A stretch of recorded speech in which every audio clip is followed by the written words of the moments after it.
വിശദമായ വാർത്തകളിലേക്ക്. സ്വർണ്ണക്കടത്ത് കേസിൽ മുഖ്യമന്ത്രിക്കോ സ്ഥാപനമെന്ന നിലയിൽ മുഖ്യമന്ത്രിയുടെ ഓഫീസിനോ പങ്കുണ്ടെന്നതിന് ഇതുവരെ തെളിവ് ലഭിച്ചിട്ടില്ലെന്ന് എൻഐഎയുടെ ഡൽഹി ആസ്ഥാനത്ത് ലഭിച്ച അന്വേഷണ പുരോഗതിയുടെ വിവരങ്ങൾ പുറത്തുവിട്ടത് CNN ന്യൂസ് 18 ഡെപ്യൂട്ടി എഡിറ്റർ അരുണിമയാണ്. Good evening, Arunima. As per your sources in NIA, the Kerala CM and his office have no role in the gold smuggling case. Can you elaborate?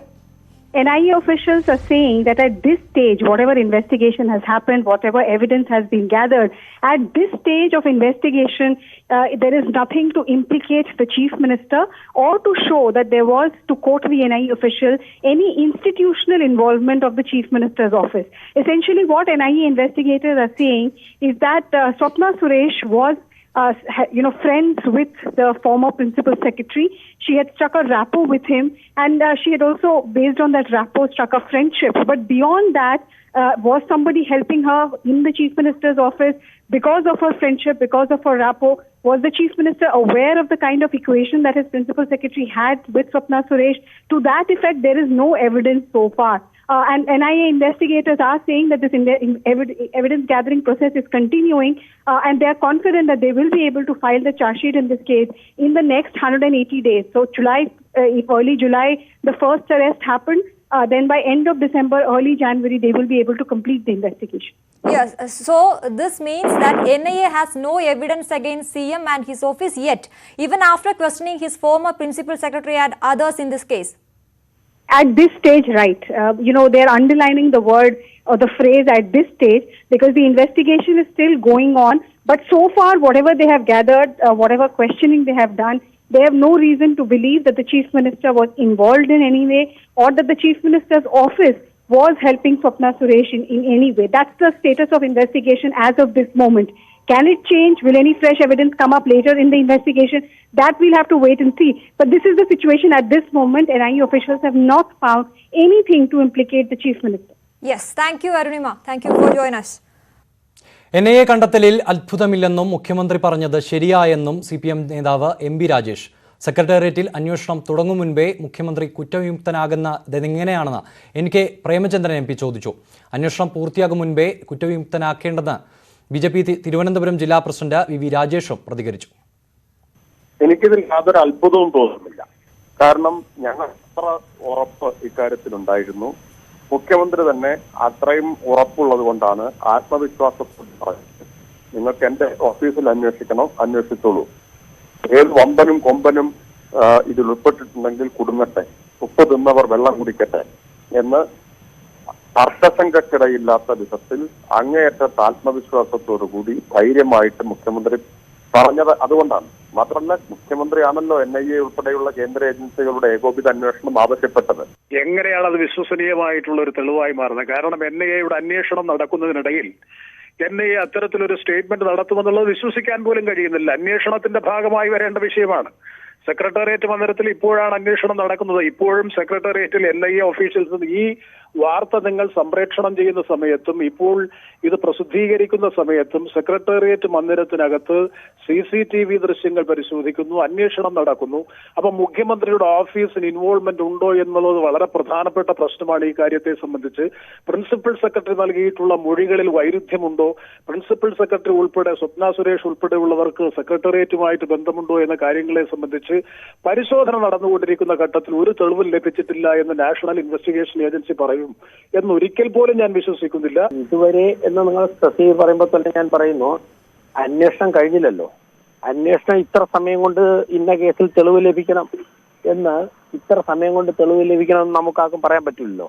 അപ്പോൾ അന്വേഷണം നടക്കട്ടെ. അന്വേഷണം നടക്കുന്നതനുസരിച്ച് ബാക്കി കാര്യങ്ങൾ നമുക്ക് വിലയിരുത്താം. NIA ഇത്രാമത്തെ മണിക്കൂറിൽ കേസന്വേഷണം ഏറ്റെടുത്ത് ഇത്രാമത്തെ മണിക്കൂർ തെളിവ് കണ്ടെത്തണം എന്ന് നമുക്ക് പറയാൻ സാധിക്കില്ലല്ലോ. അവർ വരട്ടെ, അന്വേഷണം മുന്നോട്ട് പോട്ടെ. അന്വേഷണം മുന്നോട്ട് പോകുമ്പോഴേക്കും നമുക്ക് നോക്കാം. സ്വർണ്ണക്കടത്തുമായി ബന്ധപ്പെട്ട് അന്വേഷണത്തിന്റെ ഭാഗമായി NIA സംഘം സെക്രട്ടേറിയറ്റിലെ CCTV ദൃശ്യങ്ങൾ പരിശോധിച്ചു. ക്യാമറ റൂമും സെർവർ റൂമും ഉൾപ്പെടെ സംഘം പരിശോധനയ്ക്ക് വിധേയമാക്കി.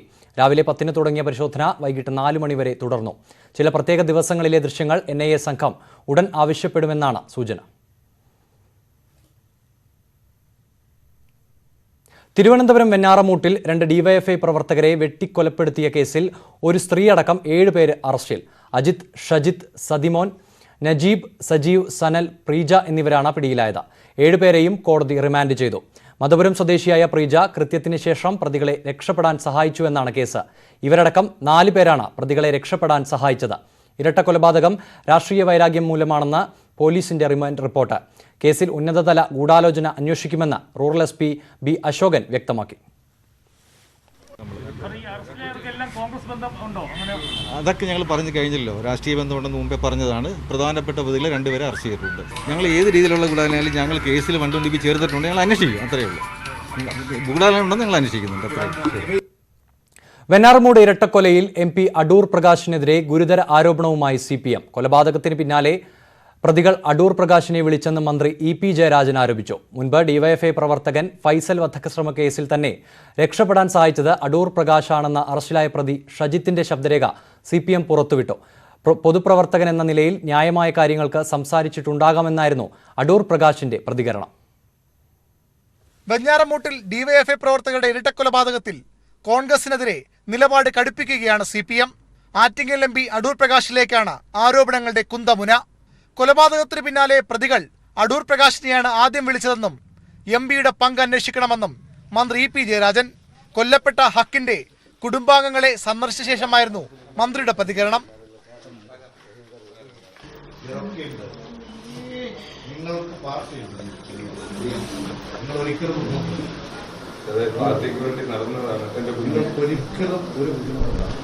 ഈ സംഭവം നടന്നതിന് ശേഷം ഈ കൊലയാളികൾ സംഭവം നടത്തിയെന്ന വിവരം അറിയിക്കുന്നത് അടൂർ പ്രകാശിനെയാണ്.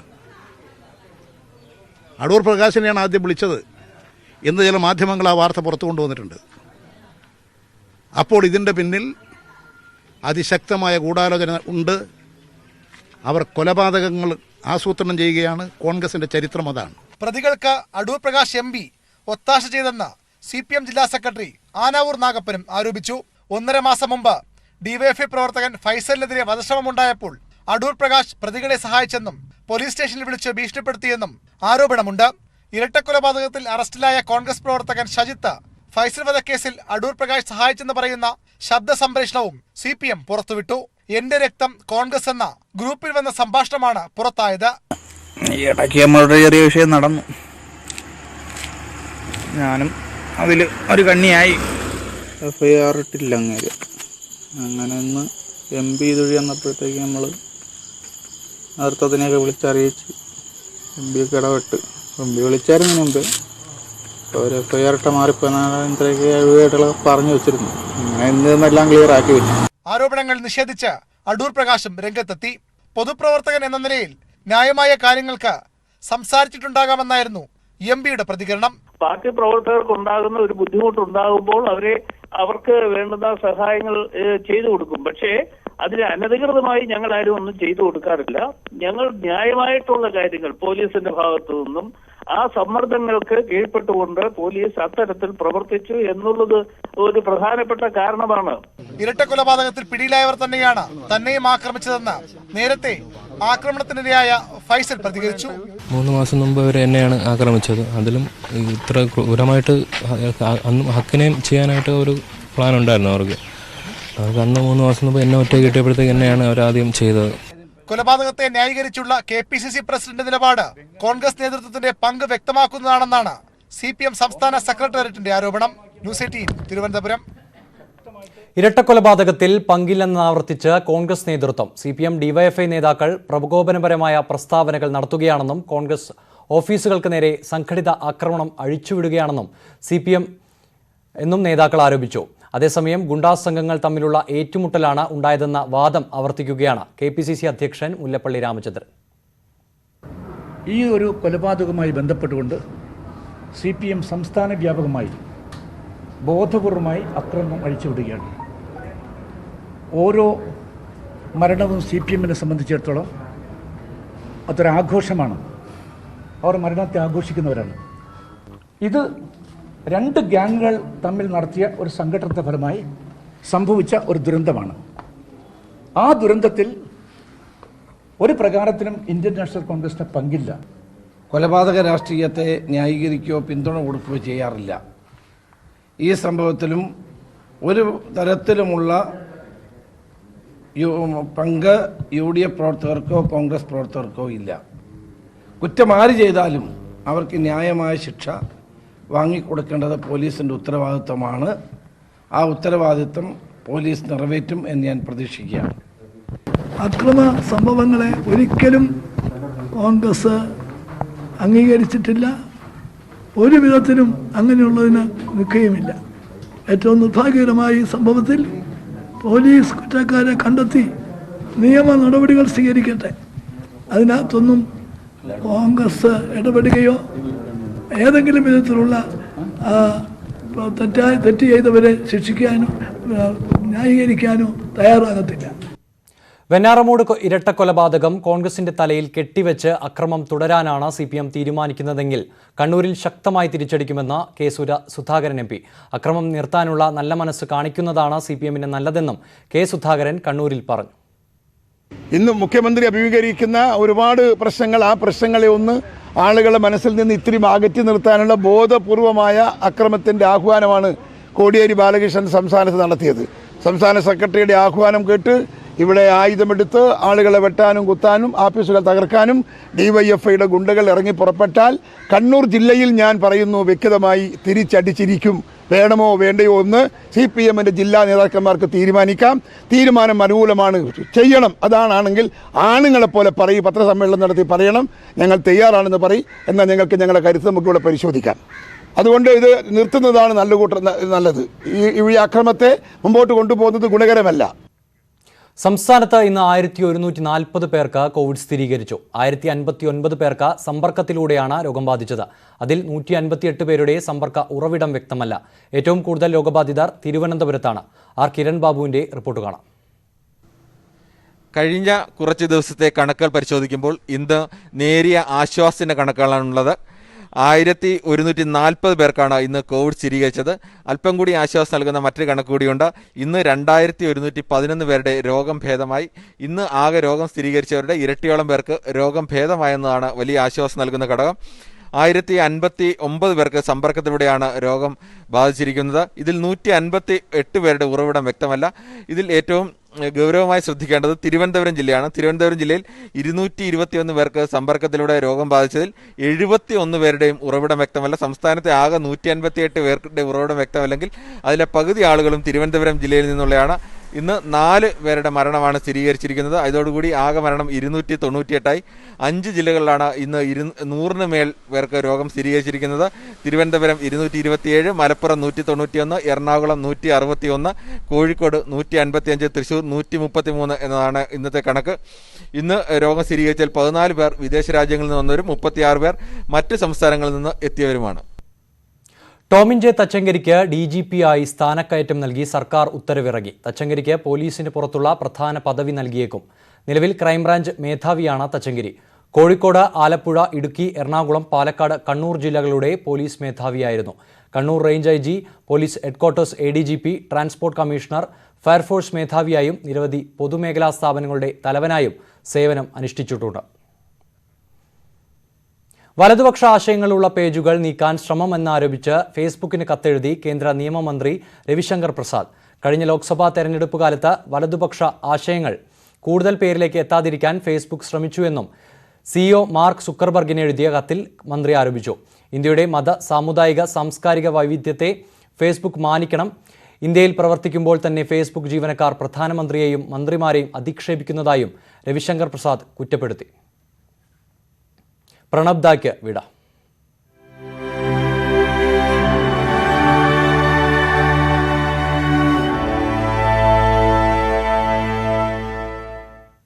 പ്രണബ് മുഖർജിക്ക് വിട ചൊല്ലി രാജ്യം. ഇന്നുച്ചയ്ക്ക് ഡൽഹി ലോധി റോഡിലെ ശ്മശാനത്തിലായിരുന്നു കോവിഡ് പ്രോട്ടോകോൾ പാലിച്ച് സംസ്കാര ചടങ്ങുകൾ. രാഷ്ട്രപതിയും പ്രധാനമന്ത്രിയും ഉൾപ്പെടെയുള്ളവർ വസതിയിലെത്തി പ്രണബ് മുഖർജിക്ക് ആദരാഞ്ജലി അർപ്പിച്ചു.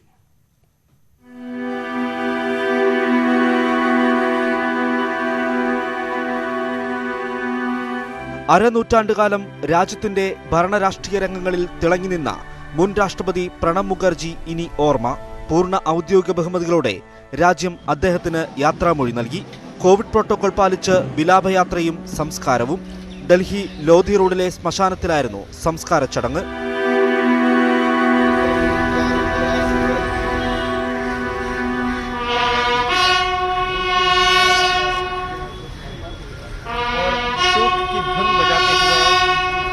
सेना के बिगुल वादक सैनिकों के दस्त हैं वो नीचे हो चुके हैं।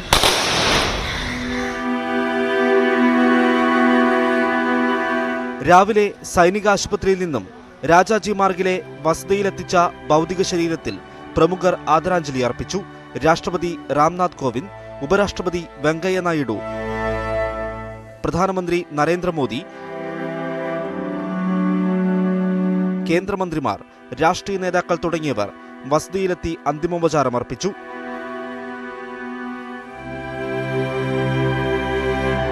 ഇന്നലെ വൈകിട്ടായിരുന്നു ഡൽഹിയിലെ സൈനികാശുപത്രിയിൽ പ്രണബ് മുഖർജിയുടെ അന്ത്യം.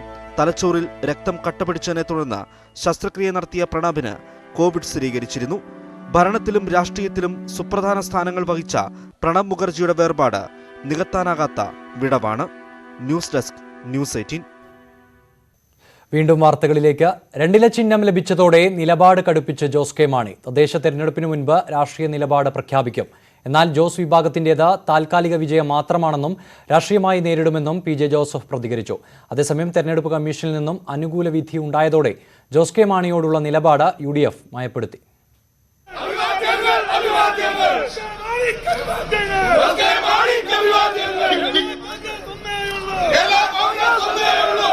തെരഞ്ഞെടുപ്പ് കമ്മീഷന്റെ വിധി അനുകൂലമായതോടെ മുന്നണി പ്രവേശനം സംബന്ധിച്ച ചർച്ചകളിലേക്ക് ജോസ് കെ മാണി കടക്കുകയാണ്. പഞ്ചായത്ത് തെരഞ്ഞെടുപ്പിന് മുമ്പ് കേരള കോൺഗ്രസ് ഒരു രാഷ്ട്രീയ നിലപാടെടുത്തിരിക്കും. ഏതു മുന്നണി എന്ന ചോദ്യത്തിന് BJP പോലും തള്ളിക്കളയാതെയാണ് ജോസ് കെ മാണിയുടെ മറുപടി. നിങ്ങൾ പ്രതീക്ഷിക്കാത്ത മാറ്റങ്ങൾ സംഭവിക്കും. പാർട്ടിയിൽ ചില ഉയർച്ചകളും ഒക്കെ ഉണ്ടാകും. പല പ്രതീക്ഷിക്കാത്ത ആളുകൾ ഇങ്ങ് വന്ന് ചേരും. ഇതൊക്കെ ഉണ്ടാകും. പാർട്ടി പുനഃസംഘടിപ്പിക്കും. പാർട്ടി വിട്ടുപോയവർ മടങ്ങിയെത്തണമെന്നും ജോസ് കെ മാണി അഭ്യർത്ഥിച്ചു. മുതിർന്ന MLA-മാർക്കടക്കം മടങ്ങിയെത്താം. ഇല്ലെങ്കിൽ അയോഗ്യതാ നടപടികളുമായി മുന്നോട്ടു പോകുമെന്നും അദ്ദേഹം വ്യക്തമാക്കി. ആ 2 ചിഹ്നത്തിൽ നിന്ന് വിജയിച്ചവര് തീർച്ചയായും ആ കുടുംബത്തിൽ തന്നെ കാണേണ്ടവരാണ്. പക്ഷെ അതിൽ നിന്ന് വ്യത്യസ്തമായി മാറിപ്പോയാൽ ഡിസ്ക്വാളിഫിക്കേഷനുള്ള നടപടികൾ ഉണ്ടാകും. കർശനമായ നടപടികൾ ഉണ്ടാകും എന്ന് ഈ സന്ദർഭത്തിൽ പറയാൻ. അതേസമയം തെരഞ്ഞെടുപ്പ് കമ്മീഷൻ വിധി താൽക്കാലികം മാത്രമെന്നാണ് PJ ജോസഫിന്റെ പ്രതികരണം. അന്തിമ വിജയം ജോസഫ് പക്ഷത്തിനാകും. അത് എങ്ങനെയാണ് ഏകകണ്ഠമല്ല. ഒരു ഇലക്ഷൻ കമ്മീഷനിലെ ഒരു അംഗം പറഞ്ഞ കാര്യങ്ങളെല്ലാം ഉൾക്കൊള്ളിച്ചുകൊണ്ടായിരിക്കും ഞങ്ങളുടെ റിട്ട്. അവസാന വിജയം ഞങ്ങളുടേതായിരിക്കും. ജോസ് കെ മാണിയെയും ഒപ്പമുള്ളവരെയും പുറത്താക്കിയ നിലപാട് UDF മയപ്പെടുത്തി. ഉടൻ തീരുമാനമെടുക്കരുതെന്ന് ലീഗ് നേതൃത്വം കോൺഗ്രസിനോട് ആവശ്യപ്പെട്ടു. മറ്റന്നാൾ തീരുമാനിച്ചിരുന്ന UDF യോഗം മാറ്റി. കോട്ടയം ജില്ലാ പഞ്ചായത്തുമായി ബന്ധപ്പെട്ട് UDF നേതൃത്വം ഉണ്ടാക്കിയ ധാരണ പാലിക്കാതെ വന്നപ്പോൾ അവരെ യോഗത്തിൽ നിന്ന് മാറ്റി നിർത്തിയിട്ടേ ഉള്ളൂ. പിന്നെ അവര് നിയമസഭയ്ക്കകത്ത് വന്ന് വോട്ട് ചെയ്യാതിരുന്നതിനുള്ള അസംതൃപ്തിയും ഞങ്ങൾ രേഖപ്പെടുത്തിയിട്ടുള്ളതാണ്. അവരെ മുന്നണിയിൽ നിന്ന് പുറത്താക്കിയിട്ടില്ല ഇതുവരെ. മറുകണ്ഠം ചാടിയ നേതാക്കളെ ഒപ്പം എത്തിക്കാനുള്ള നീക്കം കേരള കോൺഗ്രസ് എമ്മിൽ ആരംഭിച്ചിട്ടുണ്ട്. പാർട്ടിയുടെ അധികാരവും ചിഹ്നവും ലഭിച്ചതോടെ ജോസ് കെ മാണി കൂടുതൽ കരുത്തനായി. ഈ കരുത്തോടെ പുതിയ രാഷ്ട്രീയ നീക്കങ്ങൾക്കൊരുങ്ങുകയാണ് ജോസ് കെ മാണി. ക്യാമറമാൻ ഇമ്മാനുവൽ തോമസിനൊപ്പം G. Sreejith, news 18, Kottayam. Thrissur DCC പ്രസിഡന്റായി MP വിൻസെന്റിനെ നിയമിച്ചു. മുൻ ഒല്ലൂർ MLA ആണ്. MP TN പ്രതാപന് പകരക്കാരനായാണ് നിയമനം. U. രാജീവൻ മാസ്റ്ററെ കോഴിക്കോട് DCC പ്രസിഡന്റായും നിയമിച്ചു. കോടതി വിധികളുടെ അടിസ്ഥാനത്തിൽ സമാധാനം സ്ഥാപിക്കുന്നതിനുള്ള ചർച്ചകൾ തുടരുമെന്ന് ഓർത്തഡോക്സ് സഭ. 1934 സഭാ ഭരണഘടന അംഗീകരിച്ച് ഓർത്തഡോക്സ് യാക്കോബായ വിശ്വാസികൾ ഒന്നിച്ചു പോകണമെന്നാണ് സഭ ആഗ്രഹിക്കുന്നതെന്ന് യോഹന്നാൻ മാർ ദിയസ്കോറസ് മെത്രാപ്പൊലീത്ത പറഞ്ഞു. സഭാ സമാധാനത്തിനായി ഈ മാസം 4 മുതൽ 6 വരെ പ്രാർത്ഥനാ ദിനങ്ങളായി ആചരിക്കാൻ ഓർത്തഡോക്സ് സഭ ആഹ്വാനം ചെയ്തു. 1934 ഭരണഘടന കുഴപ്പമുള്ള ഒന്നാണ് എന്ന് പറയുന്ന രീതി കാരണങ്ങളില്ലാതെ ഉണ്ടാകുന്നത് ശരിയാവുകയില്ല എന്നുള്ളത് മാത്രമാണ് എനിക്ക് ഓർമ്മിക്കാനുള്ളത്. മനസ്സിലാക്കി സഭാമക്കൾ കത്തോലിക്ക സ്വഭാവത്തിലുള്ളവരും ഓർത്തഡോക്സ് സ്വഭാവത്തിലുള്ളവരും ഒരുമിച്ച് നിന്ന് മുന്നോട്ട് പോകണമെന്നുള്ളതായ താല്പര്യമാണ് ഈ വിശദീകരണത്തിന് പിന്നിൽ ഉള്ളത്. ദൈവം അനുഗ്രഹിക്കട്ടെ. മദ്യപാനി സംഘത്തിന്റെ ആക്രമണത്തിൽ ജനയുഗം ഇടുക്കി ജില്ലാ ലേഖകന് പരിക്ക്. കരിമണ്ണൂർ വട്ടക്കുടിയിൽ ജോമോൻ V. സേവ്യറിനാണ് പരിക്കേറ്റത്. ജോമോനെ മുതലക്കോടത്തെ സ്വകാര്യ ആശുപത്രിയിൽ പ്രവേശിപ്പിച്ചു. തൊടുപുഴ ശാസ്താംപാറ സ്വദേശികളായ 2 പേർക്കെതിരെ കരിമണ്ണൂർ പോലീസ് കേസെടുത്തു. സംഭവത്തിൽ പത്രപ്രവർത്തക യൂണിയൻ ഇടുക്കി ജില്ലാ ഘടകം പ്രതിഷേധിച്ചു. ഭർത്താവിനെ മണ്ണെണ്ണയൊഴിച്ച് തീ കൊളുത്തി കൊലപ്പെടുത്തിയ കേസിൽ സ്ത്രീ അറസ്റ്റിൽ. തിരുവല്ല സ്വദേശിനി രാധാമണിയെയാണ് അറസ്റ്റ് ചെയ്തത്. തിരുവല്ല വള്ളംകുളം അഭിലാഷ് ഭവനിൽ KJ സോമനാണ് മരിച്ചത്. കഴിഞ്ഞ മാസം 24-നായിരുന്നു സംഭവം. തുടർന്ന് കോട്ടയം മെഡിക്കൽ കോളേജിൽ ചികിത്സയിലിരിക്കെയായിരുന്നു മരണം. ന്യൂസ് അപ്ഡേറ്റ്സ് പൂർണ്ണമാകുന്നു. നമസ്കാരം.